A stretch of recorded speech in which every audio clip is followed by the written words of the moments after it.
Live. Okay. Hi, guys. Court Ronowski with Jason from Common Sense News and Entertainment. We're at it again. Baby! The stuff is going on Facebook. We're at it again. Well, live here on Tuesday, May the 12th, 2026 for Common Sense News and Entertainment. Once again, in a joint venture with Yankee T News and Court Ronowski. Mm-hmm. And yes, we are at it again. Right. And we're going to start right off with our favorite, well, not our favorite topic, but a topic that must be discussed, Iran, right?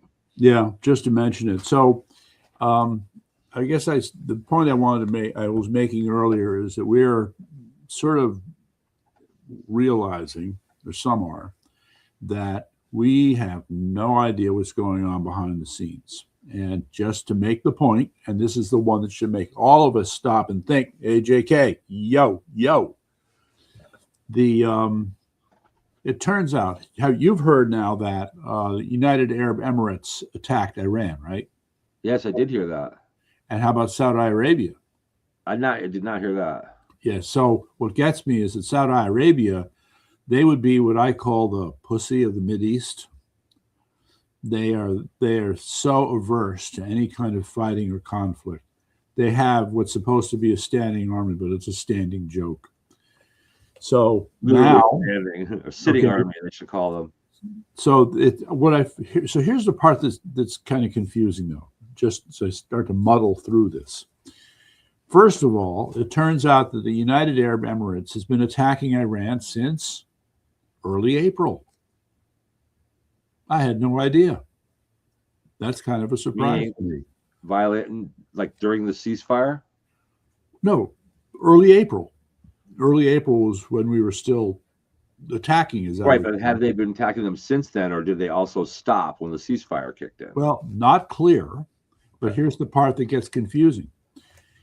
We had the situation where all of a sudden, or what we saw or heard, was Iran suddenly attacking UAE, Saudi Arabia, with a lot of missiles. And as the story goes, they got very pissed off, especially Saudi Arabia, at America, because America was being very cavalier about don't worry about their response, because these countries are calling them saying, "I thought you were going to protect us. I thought you wouldn't let this stuff happen." Blah blah blah. Don't worry. No. So that was not good. Not good. So that's the point at which Saudi Arabia said, "No, you can't use our bases. No, you can't launch any attacks from here. No, you can't use it as a supply route. No, forget our airspace." But now it's over. In other words, they've restored all these rights. It's like they've come around after this. So I don't know. I told you they would when we brought this up last week, by the way. Okay. So but it just raises questions in my mind of what the United States is doing differently now, such that they're back on board with us. Or did Iran get so bad that they didn't have any choice but to get back on board with us? I was just like an angry younger brother that just kind of comes around, I think is what it is. No, well, we are kind of on the same team. We both have a common enemy here. No. Okay, so all right, we'll accept that for the moment. But to go back to UAE, I believe it's their standing army. Here, let me just ask this right here. How big is UAE's? 250,000 people. How many? 250,000. I'm pretty sure that's about right. Let's see here. Oh, what? That can't be right. I think the number you gave me before. Somebody quoted. I saw that number and quoted it, but it is wrong according to the all-knowing internet. All-knowing internet says 65,000, which to me, you gave me 250,000 last week. I'm wondering if we could why don't we just turn on the heat? This stuff is starting to annoy me. This whole thing. Well, you want to know who else is singing that song? You gotta know the players. You can't tell the players without a program, so you gotta know Sam Faddis. You don't know Sam Faddis. Who is Sam? No, I don't. Okay, Sam, F-A-D-D-I-S. Throw these names at me. I'm gonna plead the fifth. That's okay. No, I have to remember. I don't have to run around like a maniac like you do. So it's harder. You have more time to study this literature than I do. That's right. Yeah. Okay, so then to explain. Okay. So on Steve Bannon's War Room, one of his regular guests is a gentleman named Sam Faddis, who has been a CIA officer for 40 some years, Okay. and has spent the bulk of his career in the Mideast, wait for it, Iran. Okay. This guy's been inside. In other words, he's crazy. Yeah. But he knows how to handle it. So this is a guy that I listen to with respect. So when he thinks something's a bad idea, and if I think it's a good idea, maybe it's not such a good idea. Okay. Because he knows what he's talking. Time in Iran, he probably knows more than we do. Let's put it that way. Okay. So, what we have here. So he's part of a group of people that I would say are very upset that we've decided to do this. But now that we've done it, we have to finish it and do it right. Okay. So this is a backhanded acknowledgement that we're doing something that comes at. I can respect that point of view. Sorry? I can respect that point of view, although I was in favor. I think I'm of the school of thought that we should have done it 40 years ago, but that's just right. Me. Okay. So here we are. So Sam Faddis, now in what appears to be the last couple of days, has gotten increasingly fed up with the pace of what America is doing with respect to Iran and China. He very strongly that we've got to toughen up, we got to stand up, and we got to get down to business. Okay. Finish off Iran. We got to finish off the mullah, and I mean finish them off. All right. So 3 examples of what he called getting down to business was to interdict the supply routes through the Caspian Sea. Okay, where the Russians are sending all kinds of crap to the Iranians. Well, we brought up what about the logistics of getting our boats under the Caspian Sea, though? No, they'll just blow them up. That's it. Oh, yeah, okay. From the air, use their power from the air. Drones, missiles, aircraft, whatever. Blow them up. Just stop the process by which the Russians are supplying the Iranians through the Caspian Sea. That must end. This is Mr. Faddis's point of view. And you know what? I agree. What's taking us so long? Second, we've talked about the overland route through Tajikistan, right? Yeah, right. Why not be comprehensive and choking and off? We should be destroying those roads, destroying the bridges, destroying the tunnels.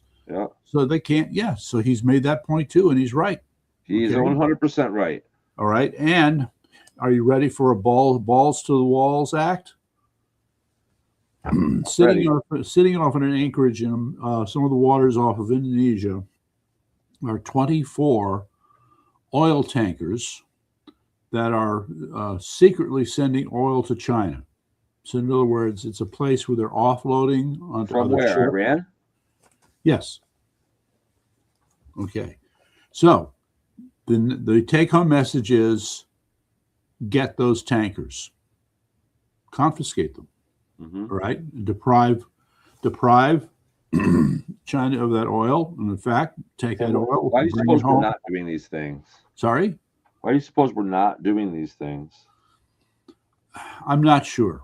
I think I'm starting to know why. It's starting to make me a little bit. It could be that some of these things are a big lift.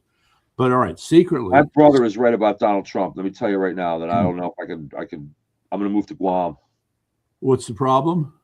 Well, I told you, my brother and I used to fight about George Bush. I was a Bush family. I was all about Republicans and George Bush. And he's like, Bush is a crook, Bush is a crook. And it turned out he was right. Yeah.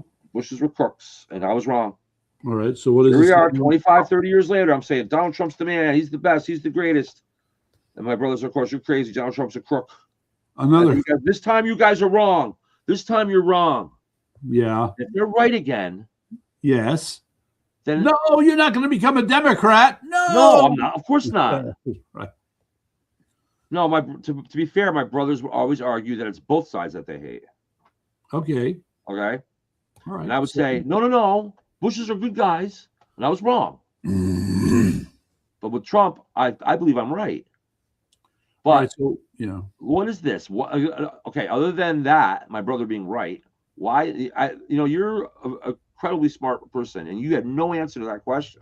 I don't know is all you can say. That's troubling, man. Not for you, but just for the geopolitics of the world. Okay. What would be the? Is it maybe the only thing I could think of otherwise? When I put on my rose-colored glasses here for a minute, Yes. is that maybe Trump has some secret plan to just They look very good these on guys you. from within. He's got something going on that we don't know about. It's going to bring it all down, and we're all going to be cheering by Christmas time, or before November even. Yeah. But not all be cheering, of course, but all of us MAGA people will be cheering at least. Hopefully, most Republicans will be cheering. Yeah. So, do you have any idea why other than why would we not go through and win this thing? Why do we call a ceasefire, and then supposedly so fragile? Right, basically, ever since we've had this ceasefire, Iran has been poking at us and making fun of us. I'm going to go out on a limb and say this is going to sound silly, but we're low on ammunition.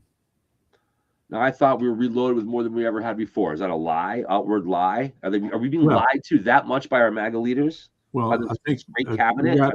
We got at least 2 or 3 here. We've got whatever ammunition is on the ships and ready to use. Then you've got the ammunition that's in the warehouses. And then you got the ammunition that's being, quote, manufactured. Right. Okay. So we are at the stage now where we used up pretty much everything that was on the ships. And we've pulled out what we have in the warehouses. After that, we got problems. Okay. So this great military better than ever that we built isn't true then? Sorry? What? We ran out of ammunition taking on one little country within 6 weeks. Remember, 13,000 strikes is a lot of strikes. Okay. And Iran is not a little country. Okay. So I wouldn't. Well, then we must have it. Then we don't need 13,000 hits. We need to hit those, like you said, certain bridges, certain targets. Mm-hmm. Right. So we're not fighting. I don't even. Right. One of the possibilities is that Trump or somebody made a miscalculation in the belief that by the exhaustive use of strikes in many places in Iran, that would bring them, quote, to their knees, and it didn't work. Okay.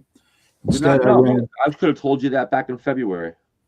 All right. Well, you know why? Because it's one word: religion. Religion. They don't surrender. Yes. They're not going to surrender. They all got to die. They all got to die. The mullahs. I don't mean the whole country. I mean the mullahs. Mm-hmm. And we've taken off 2 or 3 layers of them, but there's more. There is a lot more. So, all right. So what we're left with, okay. So I'm giving you what would be sort of a conventional analysis of the current situation, the current position of the American military. Low ammunition. That's my explanation. And in the meantime, Hexeth is lying. Why? What did he lie about? Well, he's come on and said we're loaded to do twice as what we did the first time. We're loaded for bear. Okay, better than ever now. That would be emptying out the warehouses. Okay, and that is putting us. So if we go at it again, it better work this time. Yeah, well, you know what? And it's called. This is a case of you may have a lot more ammunition, but each shot has to really count. Has to really count. I'm going to bring up something that's going to be a real sensitive issue right now, but I'm going to bring it up anyway. Sure. And I know the president will never go along with it. Yes. How do we bring Japan down? How did we?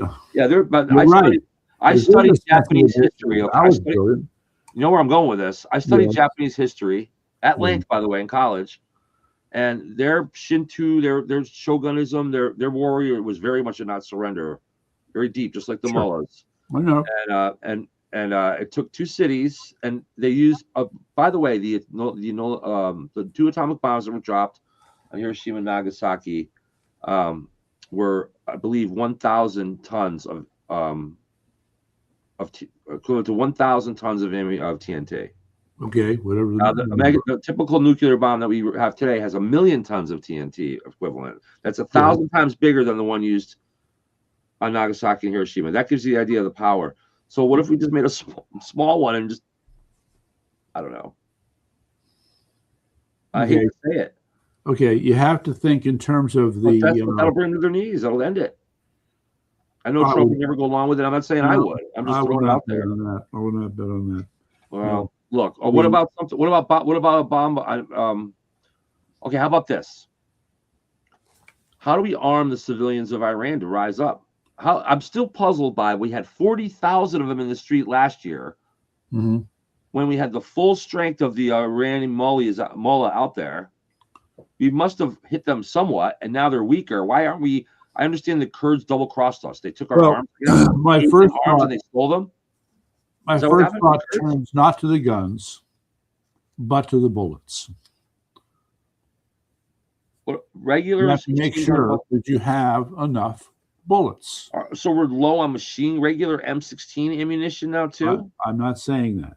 Okay, I'm not saying that. I'm saying that if we're going to sit here and start imagining that we're military planners who have this great idea for the Iranian people, starting with giving them all these weapons, let's think in terms of phases 1, 2, and 3. All right, so great, we load them up in phase 1, but you have to remember that you still have. For some reason, Iran seems to be rather militarized, right? You've got the old army, Artesh, about 1 million soldiers, right? You've got the IRGC regulars, about another 1 million. You've got the reservists, about 500,000. You've got the Quds force, and you've got the Bashir. Yeah, we know. But this economic this economic blockade stuff isn't going to work. They don't care. They don't care about the people. The people they're gonna take every dime out of the people's pocket, and they'll strip the regular people economy bare and take every dime they have left and put it into their military. And the people, it'll only be the people Iran that suffer from this military economic blockade. Okay, so you got to understand they have a lot of resources, and there's another factor you should probably keep in mind, and that is that their whole, starting with the Bashir, okay, they are oriented towards maintaining a high level of oppression of the public. If you look to America, we don't have some, group of people ready to go out and beat heads in the streets in America. We don't have brown. Not yet. We got Antifa's trying to do. Not yet, but right now that's not the case. No, right. The point I'm making is that in Iran they do. All right. So it's a different reality. Plus 40,000 of them taking to the streets last fall. Okay. Yes, we know this. Okay, and some argue it was bad timing. Yeah, I guess so. But all right, but you're still people. All right. This is going to take years. This is going to be opinion. This is not going to end. It's going to be a 3-year war. Let's ask you, what, in your opinion, does it take for the people to bring down the regime? They got to be armed and feel like they're stronger than the regime. Is it enough to be armed? Armed and feel strong enough in number to take on the regime. How about training? They need to be trained. Yes, that's the third thing, I guess. Yes. Okay. If you've been oppressed for 47 years and you got an M16 and you're pissed off, you can pretty much. It's not that hard to learn how to use one of those things. Okay, let's see. I think we're making progress here. Minimal training. Arms, and ammunition, numbers, and minimal training. Training on how to use a weapon. But next, what's next? Tactics. How do you take them out? Did we go into this war without any plans for this? I would say that somewhere in the dusty archives of some library in the Pentagon, there is such a study that lays the whole thing out. Fine. All right. However, there's still a split between the plan and what's happening on a day-to-day basis on the streets in Iran. Okay. A split. And so now you have the problem of making sure, look, what's the first thing you do?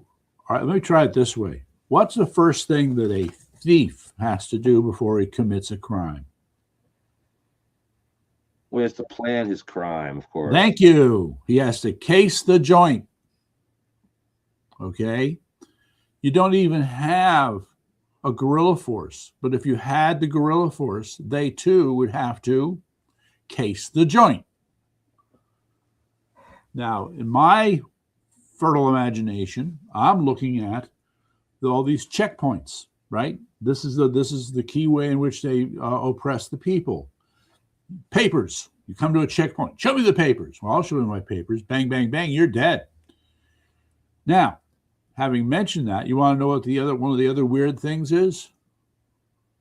It's that they still have a lot of foreign fighters in the country. They've got people from Afghanistan. They've got people from Turkey. I got another reason why we don't go and bomb these routes like through Caspian Sea and through Afghanistan. Yeah, what is that thought? Why we don't take out these boats out in the Indian Ocean? What if Russia has said, "Look, don't take it that far, or we're going to escalate"? And they do have nuclear weapons. What if China has said same thing? For any country, look, you're not going to choke us because we're going to use our weapons. I would say that for any country that is contemplating a nuclear option, there are consequences. Of course. Okay. That's why the Russians love their children too. However, Russia's already weak economically. And if we cut off all their sources of oil by basically stopping everything, we risk destroying Russia's economy. And would Russia then consider an escalation to avoid their economy being completely destroyed? I would say, okay. Yeah, I don't. All right. Other than the low ammunition theory, I don't have a good explanation for why they aren't attacking the Caspian Sea. Mm-hmm. I might as well throw out another thought. Maybe not that much stuff is coming through the Caspian Sea to begin with. Okay. I could be wrong. I mean, as one person pointed out, that the sheer volume of material that flows through the Hormuz Straits. That's 90% of it. Probably more. Okay. What they get in. So, yeah. So we have to replace that through the mountains. Right. So whatever they get through Tajikistan and the Caspian Sea is not much. Okay. Right. But it still adds up to the problem that they're adding material that is going to make it harder for us to really take them out if we go all the way militarily. That said, I'll throw in another one that should be given serious consideration. Are you ready? I'm ready. Our intelligence sucks. Okay. And that's reflected in the fact that over the last few weeks, we've seen these wild variations in these estimates for how much of their missile inventory has actually been destroyed. Okay. On the high end, 90%. On the low end, 25%. Well, that's quite a span. Are you sure do you really? I mean, it's just like when I would do market analysis and I'm having trouble figuring out, well, how big is this market? Is it a $100 million market or is it a $10 billion market? Can we measure between 100 million and 10 billion? The right number's got to be in there somewhere. Maybe we can measure the truth based on what they've been firing off. Not really. Well, if they're firing off a lot less, that means they have a lot less. I would say that they're using their ammunition a lot more smartly than we are. They know that because of their situation, they can get more bang for their buck, no pun intended, by a strike at certain assets in the UAE and by hitting Saudi Arabia. Well, of course, a lot of the 3/4 of their or more of their missiles are being intercepted as well. Well, yes, they learned the hard way that doing massive assaults on American ships was pretty much a waste of time and missiles. I mean, no matter what we're doing in this analysis, I think that's one thing we can say is the law of numbers is on our side. So I don't know why we don't just. Well, I think, another thought is that President Trump, again, is still very averse to losing any American lives. So let's put it this way. If he could end this conflict in a month, but it cost 1,000 American lives versus if he waited 3 months and it wouldn't cost any American lives, he'd wait 3 months. I'm with him on that. Okay. So I think this may be the calculus by which he's functioning. And by using our Air Force to do more strategic bombing, maybe we should smarten up about what we use. We're not out of ammunition. We have enough to where we can do some strategic spots based on what we have. And, I don't know. We got to break their back. I don't like to talk about a deal. At the end of the day, I'd rather wait a year and have them gone than cut some deal in 2 months and then watch something go bad down the road. Again, I find people coming over to my corner. This will last after the election. Well, after the election. I think it probably will, unfortunately. So what we keep hearing from people like General Kane,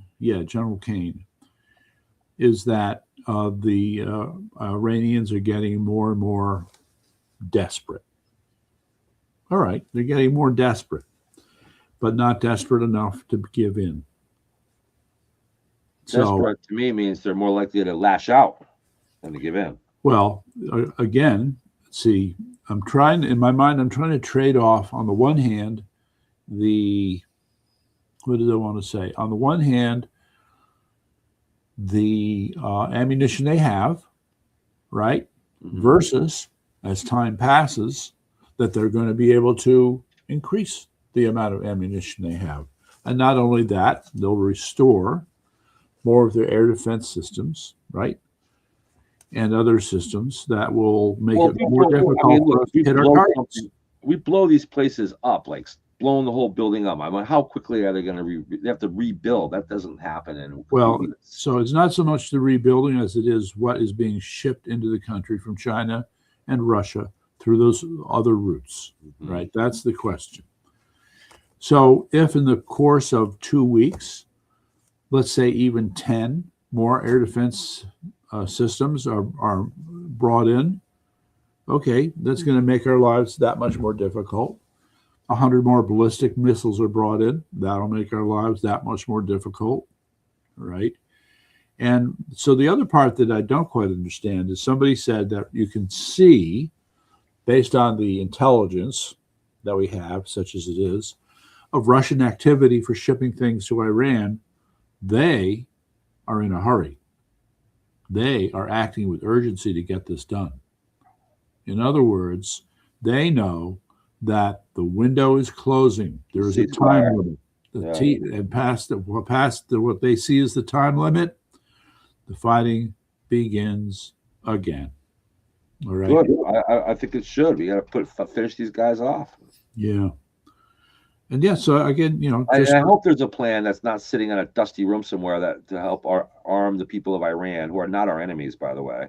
Yeah. No, I think realistically, we've got, oh my goodness, let's state the obvious. Throughout this whole thing, before, during, and after, we have CIA assets, Mossad assets, God knows who else, all right, pulling off all kinds of stunts. And I'm going to go out a little further and suggest, if you look at the brilliant strikes that Ukraine pulled against Russia, expect something similar for Iran. Okay. So, but these things take time. I mean, just to make the point, there are at least 2 stories I remember coming across where the Ukrainians talk about planning. You ready for this? The objective was this. You may remember this in the news. There's a place sort of in the interior of Russia where they keep a lot of their strategic bombers.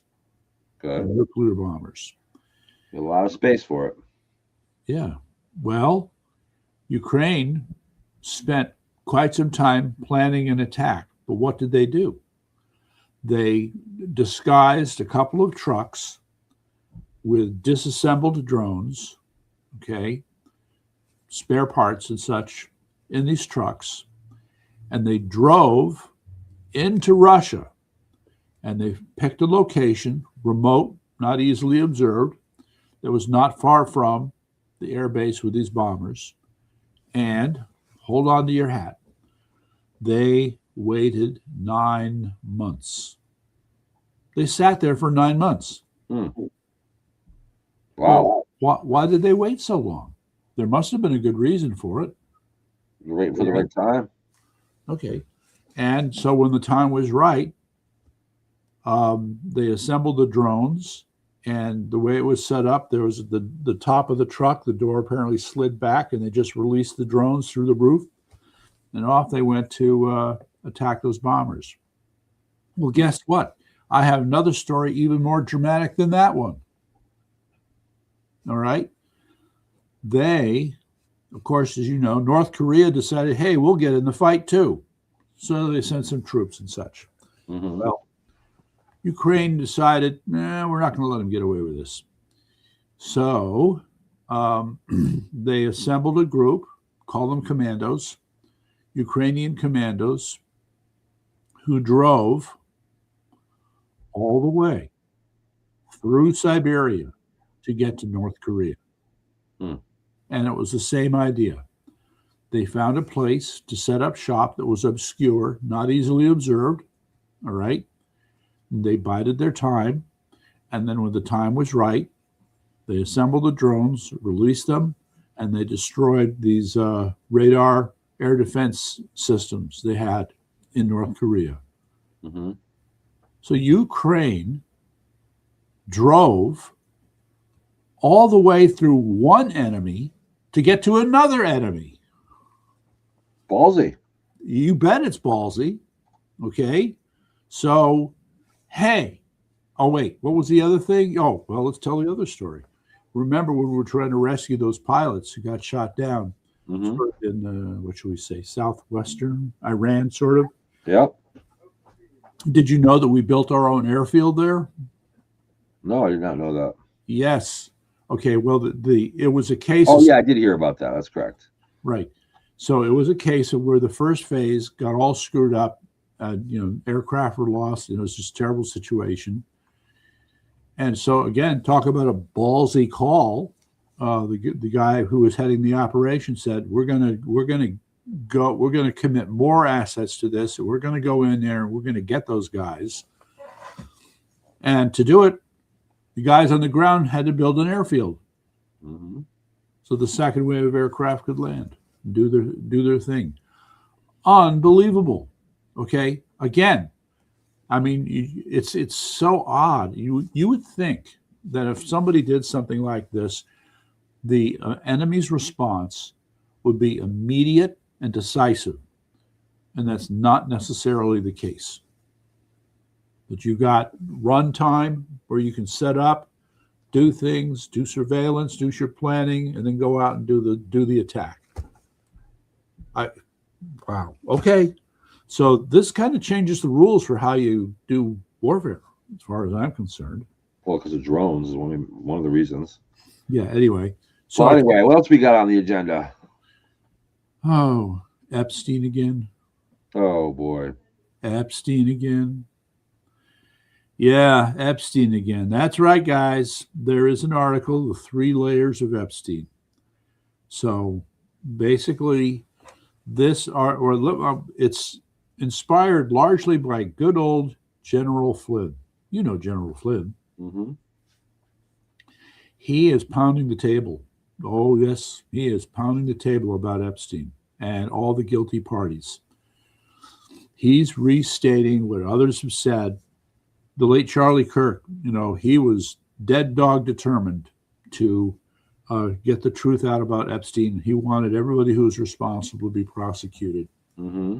All right. He'd made a very emphatic public statement about that. It's after the follow-up with the Epstein papers. Okay. Well, so in General Flynn's article, he's basically echoing the same sentiment, only with even more force. So we can expect, well, let me put it this way. People have suggested that the bullshit UFO disclosures that we've been getting are just meant to, once again, distract us from Epstein. Yeah. Okay. So how about if we let ourselves not be distracted from Epstein and echo General Flynn's call and also demand that all the guilty parties be brought to justice. That's right. Because you're still stuck with such a disgusting, horrific picture. Mm-hmm. People in power being manipulated by agents who willingly exploit little girls, innocent little girls, Little boys and girls, any of this. Children in general. Yes. Okay. So you're right. So every one of them needs to be named. And of course, the problem is Democrat and Republican alike, they are guilty and still don't want to be named. It's an elite thing altogether, and it is disgusting. It's very much an elite thing. And it's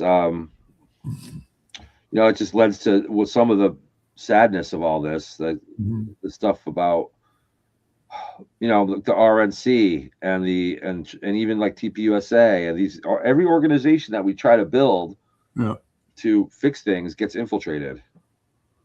That's true. Yes. After they killed Charlie Kirk and Eric Kirk became the CEO, my understanding is I know people who knew Charlie Kirk personally, and they've told me that Charlie would have never wanted his wife to take over. Oh, really? Yeah. Anybody but her, really. And well, I think now there's a lot of the RNC is badly infiltrated. It's wait, the RNC. Yeah. All right. Yeah. Well, you got to name them all. Got to name them all. But I don't have a good look. We're not there. We're not in control. We're not in the inner circle. We don't have any decision-making authority. We're not connected to people who can, bring some kind of effect in these situations. No. So the grassroots. It's grassroots is the only answer at the end of the day. That's what I mean by that is revolution. Right. So, speaking of which, let's go back to what happened Friday night. So, did you make any new friends Friday night? Yeah, a guy from TPUSA UConn was a terrific guy. I talked to him on the phone today, though, but quite a bit, and he was great. But he doesn't want to help me find people he wants me to bring him grassroots people, and then he can help from there. He doesn't want to help me find the grassroots people. Which is fine. I can do that. What kind of logic is that? I don't know. I told him I'd find somebody from he's the guy from UConn. I'm telling him I want to help him get a chapter started at Eastern, which is only about 10 miles away from UConn, right down the road. Yes, and that was his position. I mean, he thinks that he talked a little bit about the effort that was made at Eastern a couple years ago and how there just weren't any students enough motivation among the students. His stance was I can't help them if they don't want to help themselves. Well, he's right about that. I said, well, look, there's 3,500 students there. There's got to be at least a few that really want to do this. I mean, and I basically left it that I would find those people and then he would help me from there. So there's my mission. Okay, as far as that's concerned, I met with Rob Sampson for the first time at the debate. Okay, all right. Which it was just a kind of a plastic greeting or whatever. He was all right. I liked him all right. Hey, he's a real estate agent. What can I say? All real estate agents are saints, right, Court? Plastic saints. Let's see. I met Mary Faye for the first time in person. I talked to her quite a bit on the phone. Okay. And she's terrific. She can't stand Ben Proto, I'll tell you. She can't stand that guy. Right. And along with me. Let's see. I'll tell you one thing. The crowd there was what I thought was pleasing was it was a lot younger than we were used to seeing. Mm-hmm. I think the average age I'm probably one of the younger, on the younger half, at least, of the people of some of these gatherings we go to, even though I'm in my mid-50s. This gathering for the debate first of all, there was probably 30 that looked like they were under 30, under 25 even. Mm-hmm. A much younger crowd. Right. And I would put the average age good 10 years younger than I'm used to, probably at 40 rather than 50. All right. And, which to me means they're ready to get involved. But, as I've gotten older, what a person has in terms of experience that they bring to this, sorry, there's some cases where even 50 is too young. Well, we run into a little bit of a problem then because, it's about the energy too. And let's face it, people over 60 don't have the energy as people under 60 do. Ask me, my Geritol. Oh, I'll be ready to go. that is what it is. So now it's about the older and wiser motivating the younger. Mm-hmm. You know, and All I right, think so there we are. But it's going to happen. I don't think we're going to, like I told Reese on the radio on WTIC, I said to him, we can't just sit back and let the dark ages kick in. No. Well, all right. So then let's go back to the other thing, which is the sign-in sheet. So what we need to have some kind of follow-up for the sign-in sheet. That's right. With Selena, we should do that. Yes. All right. So that too is high priority. Anyway, so with respect to Epstein, I don't know. People make the noise. I'm echoing that noise. I'm just not sure I'm seeing any impetus for that. And again, see, the problem here is that when you look at the actions you can take, right? You want to make sure that you're doing things that will have a, quote, good outcome. Mm-hmm. Unfortunately, in the case of Epstein, it is all bad, and it just gets ugly. Yeah, you know what it is? It's the Democrats and the Rhino Republicans that are behind it. But you know what? MAGA people aren't doing this to kids, though. Mostly. Yeah. All right. So I'm picking on the perpetrators. I mean, all right. Well, yes. To me, if you go to one of these parties and you see what's going on, you don't do anything about it, you're pretty much just as bad as the ones that are actually doing it. Well, there's that, but when you don't have any real recourse to do anything, what are you supposed to do? Too many people are in these situations, and they know that if you act like a whistleblower, you're going to get you will get in trouble, get crushed. Yeah, I don't know if I personally if I got into the inner circle and I went to a party one night or something somewhere, and I saw something like that, I would leave immediately. Mm-hmm. And then I would leave immediately, and then I would dedicate the rest of my life to fucking exposing it. Period. Mm-hmm. Even if one time if I saw something like that. Oh, so here we have What's wrong with these people? Yeah. It's a cruel world, Court. There's just not enough. There's not enough people willing to stand up for the good. Yeah. Most people just sit back and watch the wind go by, like John Lennon used to sing about, watching the wheels, baby. It's kind of like the comment that John Brennan made. You remember John Brennan? Yeah, I remember John Brennan. Right. He says that he still has legions of supporters in the deep state. I'm sure he does. I don't doubt that. Yeah. So that just gives you a sense of how hard it is to get anywhere. If Trump isn't willing to do it, then is it not willing or just isn't able to? Mm-hmm. The courts are stopping at every line, which is another whole topic. We have rogue judges. The judge situation is serious. It is. It's very serious. And they have no consequences to rulings that clearly violate their oath. Mm-hmm. That's a big problem. Well, then I feel like I'm stuck in the same place. And why are we even obeying these rulings then? Why don't we just say forget about it? We're not going to do that. Teddy Roosevelt once said to a court ruling he didn't like, said, I don't know what the ruling was, but I know he said, you've made your ruling, now you can enforce it. Mm-hmm. So maybe we should start saying that. And maybe we should, like you said, a mirror organization. Maybe the American Bar Association is clearly corrupt. Maybe there should be a new, MAGA Bar Association. I don't know what you call it. That may be an idea. A MAGA Bar Association for lawyers, fraternity of lawyers to join in. Okay, so to that end, all right. So you have, for example, the America First Legal Fund or Legal Defense Group.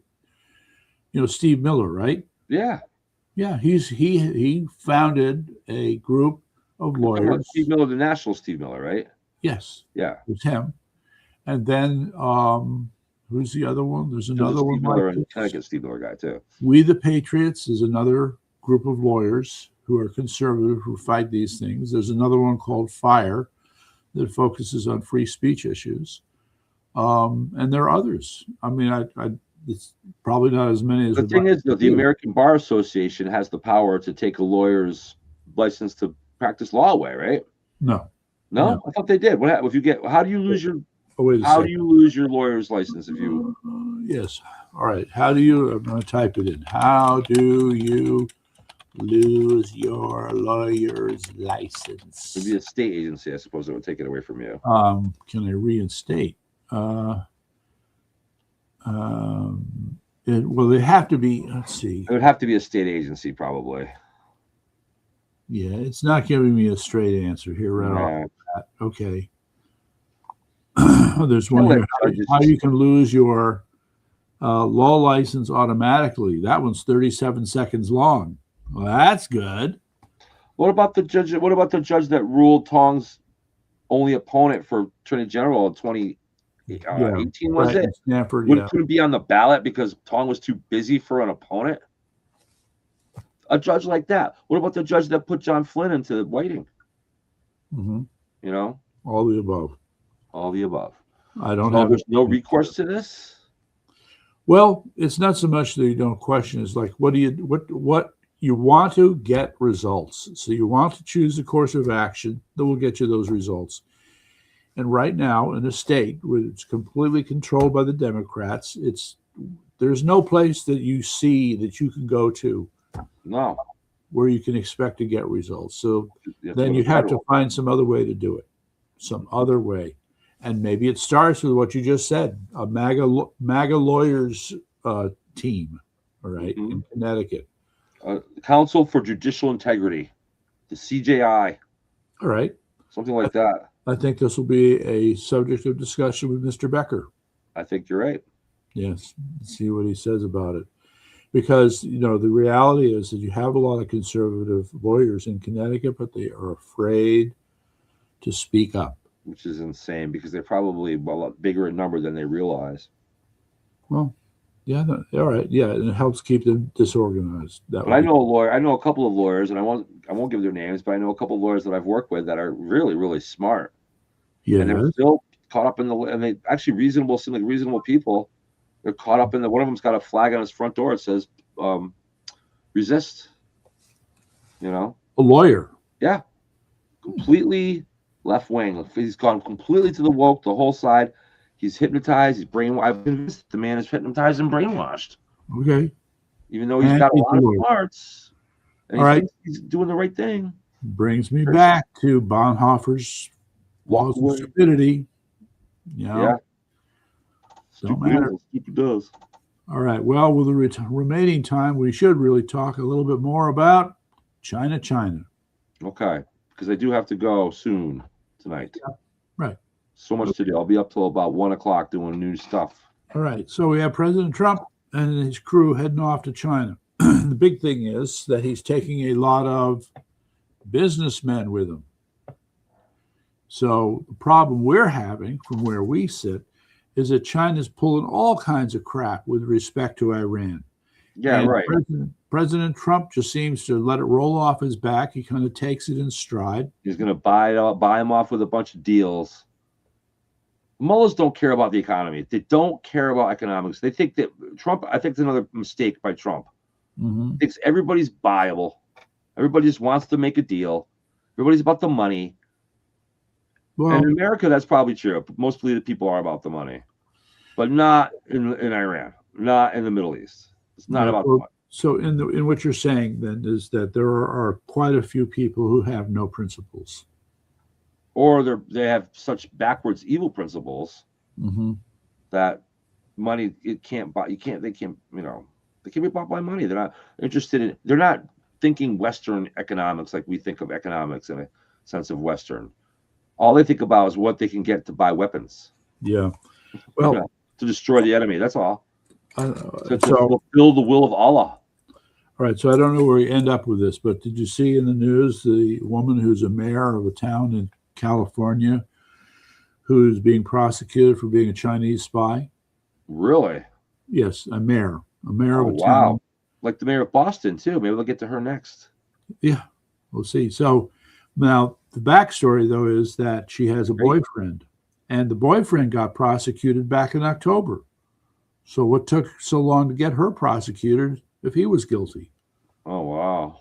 I don't know. But anyway, so... Well, she's the mayor. They might have had a little more legal loopholes to get around to get her... Yeah, I got her so far, but that's it. So... Wow. Okay. I hope there's some serious. California is a place where it's the Western Connecticut in terms of being deep blue. It's getting a lot more publicity nationally for it than we do. Mm-hmm. Maybe there's a lot of groundswell. Maybe there's a little revolution going on in California. A little revolution. Well, however we want to react to what's happening in Los Angeles. And by the way, I just want to remind you that Mayor Bass has reminded us all that we need teeth in order to succeed. Really? I got a few left. That's good. Okay, I got a few too. So these were words of wisdom with respect to the homeless and providing free dental services to the homeless. They need teeth to succeed. That assumes they want to succeed in the first place. You know, I have a friend I grew up with that's homeless. Okay. Yeah. And we talk on the phone every now and then. Where does he live? Georgia. He's homeless in Georgia. Homeless in Georgia. Been that way for 2 years now, I think, or more. Why? At least a year and a half at the minimum. Yeah, it's been a long time. Now Why? I've tried to talk him out of it until I even had offered to have him come up here and we would get him on his feet and have him. He'd be a perfect cameraman for me, by the way. You know, he's a good dude. He's older and he's probably weaker and he has a bad ankle now. Okay. But I guess what I'm getting at is I think that, and he would tell you this too, majority of people that are homeless, believe it or not, want it that way. They want to be homeless. They want to be homeless. All right. About half. I'm not saying all of them, but a significant number of them. Now I'm not saying that's a healthy thought, and I'm not saying they want to be homeless for the right reasons. Mm-hmm. I would put that number about 1/10 of those. Yeah, well, I would say that picking a homeless person is a big risk if you're looking for a steady worker. Well, this is someone I've known since my entire life, and I know that if given the right circumstances, he'd be fine. But the problem is he likes where he's at. He likes the freedom of it. So how old is he? He's my age. We went to school together. We grew up together. We were besties. He spent 5 Thanksgivings with me and my family in a row in the early 80s, mid 80s. I don't understand how you can arrive at this form of thinking that says homelessness works for me. I'm not saying that it works. I'm saying this is the mentality of a lot of homeless people that people don't think. So people assume that everybody's homeless is just dying to no longer be homeless, and that's not the case. So what was he doing before he became homeless? He's never been a hard worker. He's been kind of a lazier guy. All right, there you go. And he worked at pizza joints in different places over the years and managed to maintain an apartment. And he actually, honestly, in the beginning, he lived with me when we were in our 20s. He moved up with me, you know, and he'd pay a little. I charged him a minimal amount of money per week to stay with me, and kind of rode that out. And eventually, we all got older, and I got married, and I had family and whatnot. I can't take care of a kid forever, So we ended up shipping him down to Georgia, where his family was, and they took care of him for quite a while. His older brother took care of him. He had an apartment through his older brother. He was able to live with very little rent, I guess, to pay. Yeah. And get by on small jobs or whatever. But eventually he met a woman that, a toxic relationship developed, and it kind of got his brother fed up with everything, and he ended up having an accident. And now he's homeless. His parents are gone, I think, or too old to take care of him, and his brother has done everything he can, and so now this is where he's at, and it's sad, Mm-hmm. And I've tried to get him to. I even last fall, I said I'll come down and we'll hang out and we'll get you. I might actually, it was more recently than that. It was over the winter and the spring. Yeah, it had cold days down in Georgia. It gets cold at night in Georgia too, by the way, in the winter. And sure. It was like, we got to get you up here. I mean, he ghosted me. He actually ghosted me. We didn't talk for about 3 or 4 months because he wouldn't answer the phone, simply because I was offering to go down there and meet up with him and talk him into coming back up here, and we get him on his feet, get him working, And so it just sounds like he is ruled by laziness. Yeah, it's part of his human nature, and that's something that we also overlook in politics. I think not everybody is go-getter. That doesn't. I'm not giving excuses for people not to work now. I'm not. That's not what I'm doing here. But a lot of people isn't. There are a lot of people. A significant number of people just isn't in their bones to go. They just do only what they have to do. I guess it would fall under the helpless on your graph. Interesting. Yeah, there might be a connection. There's a lot of significant number of people, and then like Jamie's a perfect example. He does what he can. Like he does what he needs to do. He did at least. And then it finally fell apart for him. There's so many people that there's a whole spectrum of it. There's a lot of people that I think there's people that probably want to do more and just don't have the motivation. They don't have the chemistry for it. I don't know. It's just how there's more than one person that I know of. This happened to be someone that was one of my best friends, actually. But I know other people like that. And they do the very minimal. And they oftentimes end up under the care of friends or family or other people that take care of them, or they end up on welfare. They end up on the rolls. A lot of them end up on the rolls. And then nasty government officials that want power will take advantage of that situation and reel those people into their roles and control them. Well, to Jamie's credit, he did what he did, worked. At least up until the last 2 or 3 years anyway, he managed to take care of himself enough to sort of get by. So did this accident sort of tip him over somehow? No, the accident came, I think, in the early days of his homelessness days. He got hit by a car.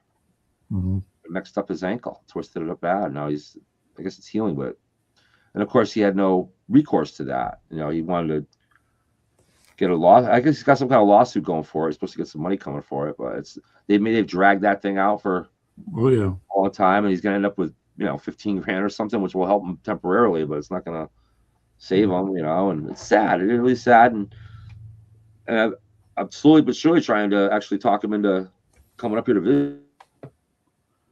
You're sure about that? Or something, and under certain guys, and maybe I can help him. But there's only someone you can lead a horse to water, but you can't make him drink. That's really what that comes down to. Yeah. No, I think we've seen many examples where we think we can help some person, and sorry, doesn't work. No, it doesn't work. Except for somebody who was your best friend. Yeah, he really was one of my besties back in the day. 5 Thanksgivings in a row with a family.